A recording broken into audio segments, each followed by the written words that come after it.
Kembali lagi dengan saya Kalima Sada dan hari ini kita akan membahas mengenai panduan investasi gaji 10 juta per bulan. Jadi sebelum video ini dimulai, video ini hanyalah video edukasi yang kita lakukan, bukan ajakan jual beli atau apapun. Ya, jadi teman-teman harus paham bahwa fungsi dibuatnya dari video ini adalah untuk teman-teman lebih melek dan juga paham mengenai investasi. Jadi mengapa saya buat ini? Karena banyak sekali yang request ke saya, gimana sih kalau gaji saya ini 10 juta sebulan, saya mau mulai sadar investasi. Apa yang harus saya lakukan? Jadi pertama, teman-teman harus memahami bahwa kunci dari investasi yang sukses atau cara sukses untuk investasi ya. Kalau mau sukses dari investasi, itu kita harus meningkatkan yang namanya disiplin. Karena nggak ada yang bisa dicapai hanya dalam waktu satu malam aja ya. Itu impossible. Kalau teman-teman mau memperoleh keadaan finansial yang lebih baik ya teman-teman bekerja dengan giat dan juga mempertahankan uang yang dimiliki. Jadi jangan sampai uang tersebut menghilang ya. Karena kunci investasi yang paling utama, yang paling optimal itu adalah kedisiplinan. Kita akan membahas mengenai strategi investasi. Karena kalau kita mau mencapai yang namanya disiplin atau kalau kita mau disiplin dalam investasi, ya time to time itu harus teruji, kita harus memiliki yang namanya strategi. Nah, pertama kita akan bahas dulu ya strategi pengelolaan keuangan yang dasar dulu. Jadi sebelum kita ngomong tentang bagaimana sih caranya menggandakan uang di market dan lain sebagainya, pertama kita ngomongin dulu ya keuangan dasar dulu. Pengelolaannya itu gimana? Oke. Nah, ini adalah dasar pengelolaan keuangan dari OJK, di mana OJK itu membuat yang namanya 40, 30, 20, 10. Jadi di sini untuk kebutuhan pokok itu 40%. Jadi kalau misalkan teman-teman itu punya gaji 10 juta, nggak boleh ya teman-teman setiap bulan itu spending lebih dari 4 juta. Oke, ini kalau kita ngomong mengacu pada standarnya OJK. Gimana kalau misalkan gaji saya 10 juta, terus pengeluaran saya 5 juta. Ya coba ditekan ke sampai 4 juta ya. Supaya apa? Supaya kita masih punya 60% space untuk hal yang lain. Dan 30%, oke, ini adalah untuk cicilan utang. Dan pastikan nih teman-teman, utang itu 30% dari gaji ya maksimal setiap bulan ya. Itulah mengapa saya nggak pernah nyaranin ya untuk utang konsumtif. Jadi kalau teman-teman masih suka pay later, ya punya kredit-kredit lain yang nggak oke dan nggak diperlukan, mending dilunasin. Setelah itu 30%-nya ini bisa ke yang kanan ya atau ke tabungan. Karena di sini ya menurut OJK, at least ya kita harus punya 20% untuk tabungan dan juga untuk investasi jangka panjang. Dan 10% sisanya itu untuk kebutuhan sosial. Jadi bayangkan teman-teman kalau punya 10 juta yang 4 jutanya itu untuk kebutuhan pokok, 3 juta untuk cicilan utang, 2 juta tabungan investasi dan 1 juta untuk donasi atau beramal ya untuk kepentingan sosial. Karena kalau kita sadar akan kepentingan sosial, pasti negara ini menjadi jauh lebih baik lagi. Dan bayangkan ya kalau kita bisa limitasi cicilan utangnya, ini khusus untuk tabungan dan juga investasi, 50%-nya itu jauh lebih baik ya. Jadi kalau misalkan kita punya 10 juta, 4 jutanya untuk kebutuhan pokok, 5 jutanya ditabung dan juga diinvestasikan, 10%-nya baru untuk donasi, itu pasti menurut saya jauh lebih baik lagi. Kalau kita bisa eliminasi ya utang konsumtif. Jadi kalau udah cukup ya punya motor, punya gadget, ya nggak perlu cicilan utang yang berlebihan. Selanjutnya kita harus memulai sesegera mungkin supaya apa? Supaya kita bisa merasakan yang namanya efek compounding. Jadi efek compounding atau bunga berbunga, ya, bunga majemuk, itu keadaan ketika secara otomatis kita mereinvestasikan lagi keuntungan kita dari periode sebelumnya. Sehingga sama seperti bola salju yang terus menggelinding, kalau kita putus di tengah-tengah ya terus kita ambil profitnya itu nggak akan bisa menggulung. Tapi kalau kita biarkan atau bahkan kita tambah dengan kita punya duit, dia akan terus menggelembung dan juga kita bisa merasakan ya compounding effect itu beberapa tahun ke depan. Oke, sehingga tiba-tiba nggak kerasa aset kita jadi lebih gede lagi. Jadi kita akan membahas ya strategi investasi berdasarkan kelompok usia.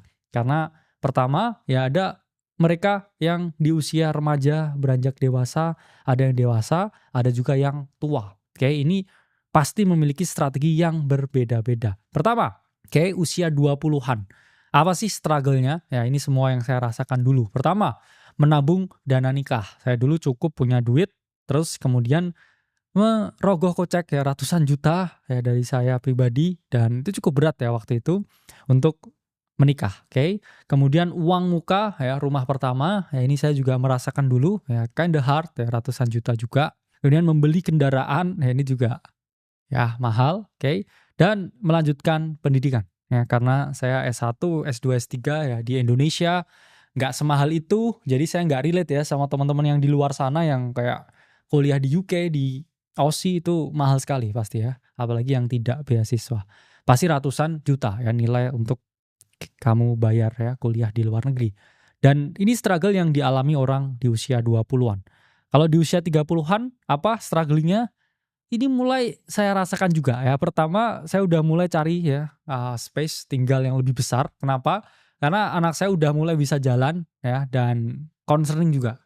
Ya kalau saya nggak punya space yang lebih gede. Tapi relatable ya.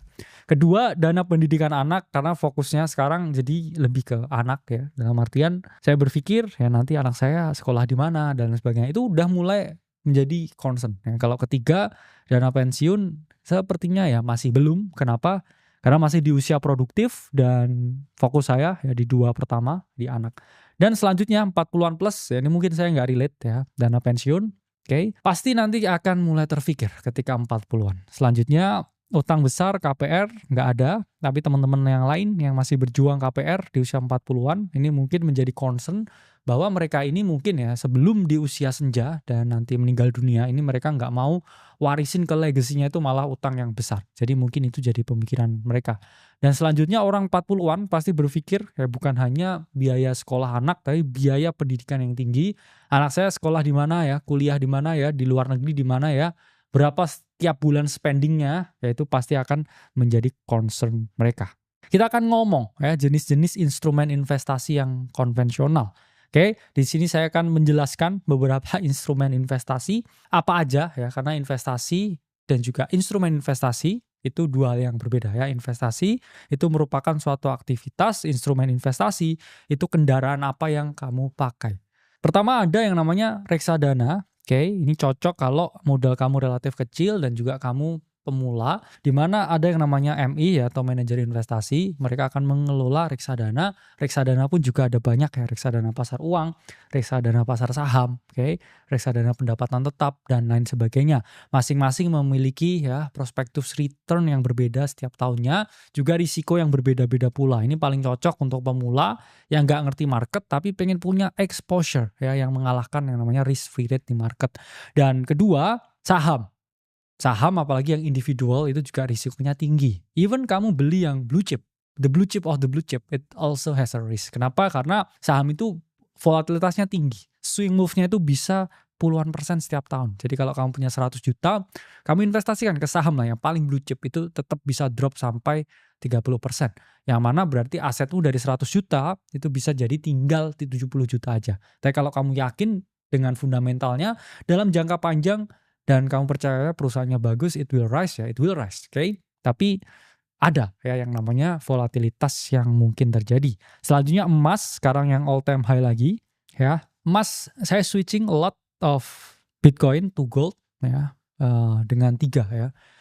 Physical gold ya saya beli, kemudian ETF, dan ketiga juga emas yang tokenized ya, emas yang di dalam kripto ya, emas yang di dalam blockchain.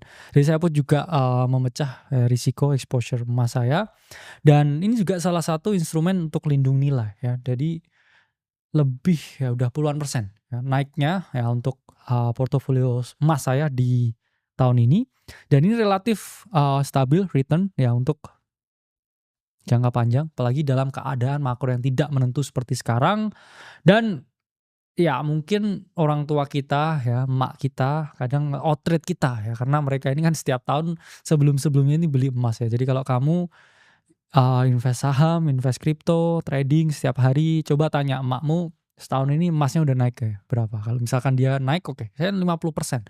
Kamu nggak bisa returnnya di atas 50%, berarti kamu kalah ya sama emakmu sendiri ya. Kamu out traded ya by your mom. Oke. Dan selanjutnya ya ada deposito ya relatif rendah, oke, cocok ya untuk jangka pendek ya di bawah 5 tahun. Selanjutnya ada juga ya obligasi retail, di mana ada juga ya obligasi negara di mana kita membeli surat utang yang diterbitkan oleh negara. Jaminannya apa? Negara.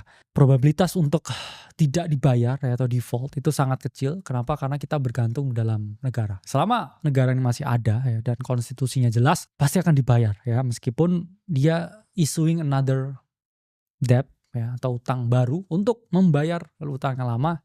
That's a thing. Tapi mereka ya yang berinvestasi dengan obligasi negara, yaitu dijamin oleh negara. Selanjutnya ada crypto, ya, what we know, oke.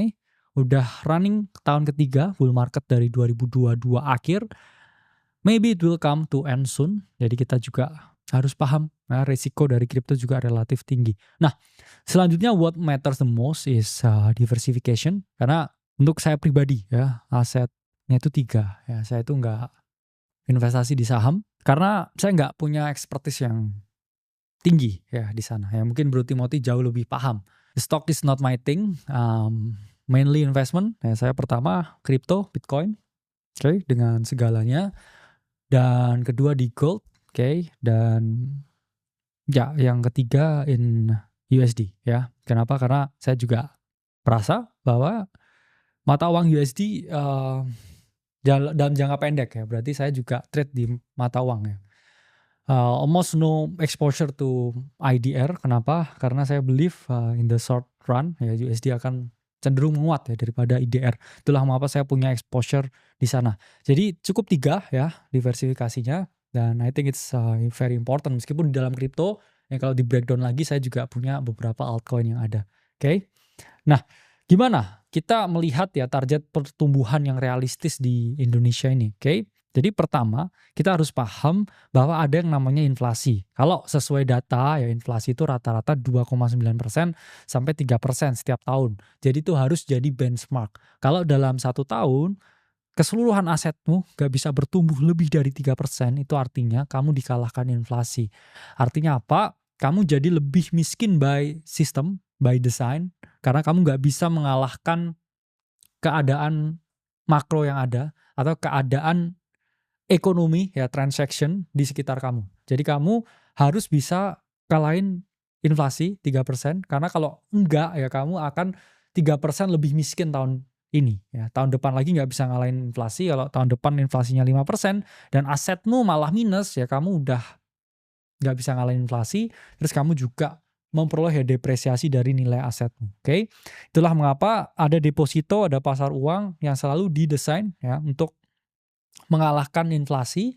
Itulah disebutnya kenapa ya risk free rate, karena risiko ya yang sesuai ya nilainya dengan surat utang atau aset-aset yang relatif aman lain ya, yang dijamin oleh negara. Selanjutnya juga bisa lihat ya RDBT atau obligasi, di mana rata-rata ya reksadana pendapatan tetap itu 6-9% setiap tahunnya. Tapi ini pun juga cocok ya untuk retail, tapi kalau kamu ultra high net worth individuals cukup sulit untuk bisa ya mendapatkan exposure ke aset-aset ini. Apalagi kalau kamu size-nya cukup gede, ya kamu pasti ya memiliki kesulitan untuk keluar masuk di market ya, kecuali kamu beli ya, obligasi pemerintah yang mana likuiditasnya itu pasti jauh lebih tinggi. Selanjutnya emas pun ya, yang fisik ya, saya ngomong physical gold ya, di Antam dan lain sebagainya. Itu pun juga nggak segampang itu dapetinnya. Ya it's a liquid, tapi kalau kamu mau kayak 100M hari ini yang fisik, ya it will take times tuh ya, beberapa hari buat telepon dan lain sebagainya baru kamu dapetin. Ya memang nggak segampang kamu jual beli Bitcoin di exchange ya, kamu tinggal market sell, market buy. Likuiditasnya ada ya, tapi nggak seinstan itu untuk dicairkan. Jadi teman-teman juga harus paham. Dan rata-rata ya emas itu juga mengalahkan inflasi in the last 10 years, naik ya lebih dari 10% ya. To be exact 10,7%.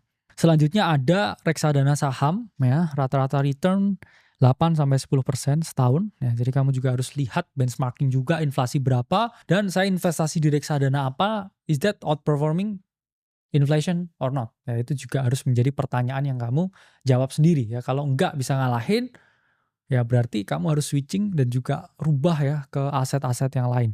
Dan terakhir ada juga ya reksadana campuran ya, konservatif, return 6-8% per tahun.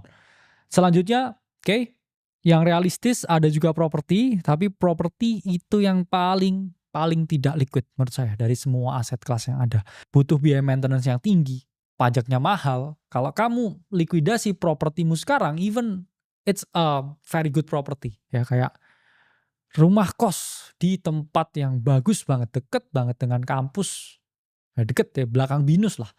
Itu butuh 1 sampai 2 tahun tetap ya buat itu laku. Ya rata-rata dia untuk bisa dijual. Jadi teman-teman harus paham banget itu juga tergantung siklus ekonomi dan juga siklus suku bunga. And then the last one, crypto ini paling volatile ya. Kamu bisa ratusan persen cuan setiap tahun, multi bagger, tapi dia juga drawdown-nya itu juga relatif tinggi, ada siklusnya, ada yang namanya technical risk, ya ada yang namanya protocol risk. Bisa saja ya hack in exchange, hack in cold wallet, etc. itu juga bisa menjadi faktor pertimbangan ya. Ini by data ya, setelah saya ngobrol banyak dengan fund manager dan juga banyak sekali ya asset manager, rata-rata hanya 2,5% exposure dari big money dan juga family office ke aset kripto. Nggak lebih ya dari 2,5%. Itu pun mereka juga nggak pegang atau self-custodyin sendiri atau punya akun di exchange. Mereka biasanya berinvestasi ke berbagai fund kripto dan itu 2,5% dari mereka punya namanya exposure. Selanjutnya kita ngomongin beberapa diversifikasi ya portofolio. Ini by research.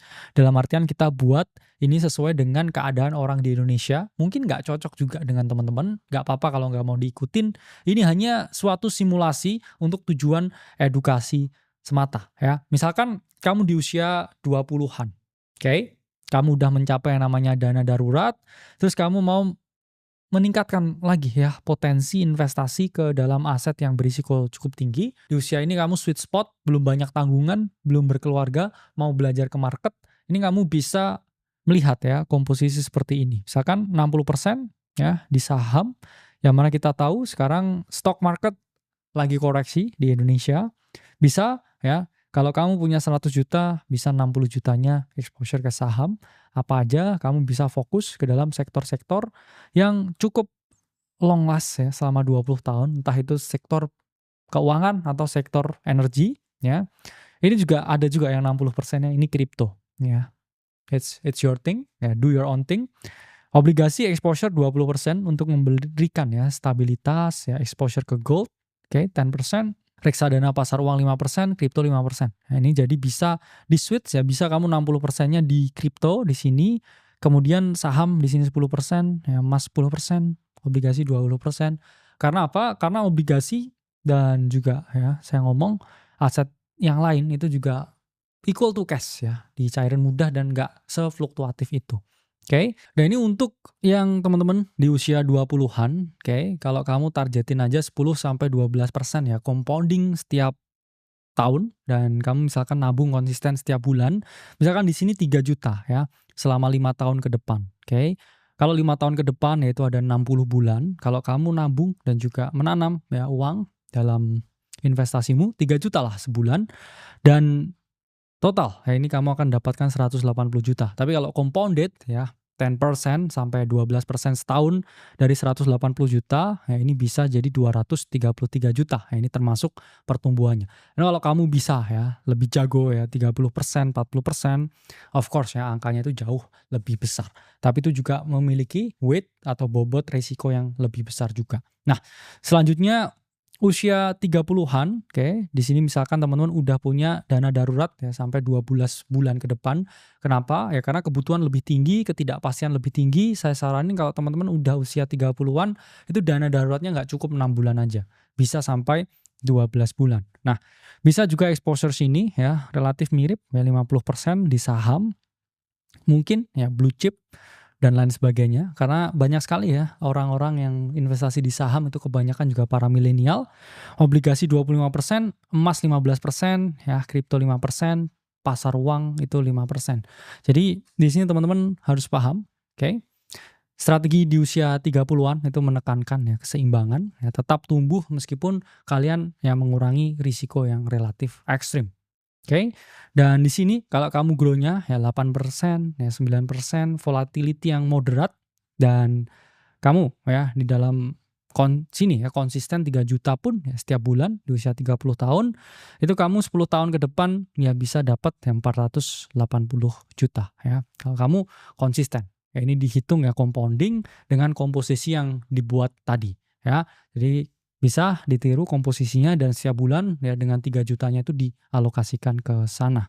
Nah, selanjutnya ini usia 40-an ya. Fokusnya di sini ngelindungi nilai, udah siap pensiun, bisa 40% di obligasi, ya 30% di saham, 20% emas, 10% di pasar uang, di mana di sini ya teman-teman bisa fokus ya ke obligasi pemerintah, ya deposito, lebih ke mindset jangka panjang. Dan di sini ya aiming 6% ya setiap tahunnya. Dan kalau kamu nabung ya 3 juta ya 15 tahun ke depan, itu bisa mencapai angka ya 1,1 miliar. Ya. Kalau di sini kamu lebih gede ya bisa 30 juta per bulan, ya ini angkanya ya bisa di 10,1 miliar. Nah, ekspektasi return 6% setiap tahun compounding, oke. Ini juga bisa diterapkan juga. Nah, ininya tuh nggak sesulit itu sebenarnya investasi. Yang sulit itu adalah konsistensi, disiplin ya setiap bulan ngalokasiin segini segini segini. Itu yang paling sulit sebenarnya di dalam investasi. Dan ini ada beberapa prinsip penting ya yang harus kita pahami. Pertama, disiplin dan konsisten. Jangan karena ini investasi ya mikirnya kayak ini masukin duit besok kaya, enggak. Ya jangan dilihatin terus angkanya, tapi juga jangan berhenti ya. Terus disiplin dan juga konsistensi. Nah, selanjutnya diversifikasi. Tadi udah ada ya beberapa tabel yang bisa teman-teman ikuti sesuai dengan bracket usia masing-masing dan lakukan evaluasi dan rebalancing rutin. Misalkan teman-teman ada kripto, terus di situ kriptonya udah naik, terus habis itu porsinya jadi lebih gede daripada yang lain, kamu bisa rebalancing ke aset yang lain secara merata. Kemudian terakhir ya perhatikan biaya, ya ini ngomong biaya transaksi dan juga adanya pajak. Karena teman-teman kan ketika bertransaksi aset-aset keuangan itu ada biaya, ada juga pajak yang harus teman-teman bayar. Jadi itu ya bagaimana strategi dengan 10 juta, karena tadi udah saya background nih ya.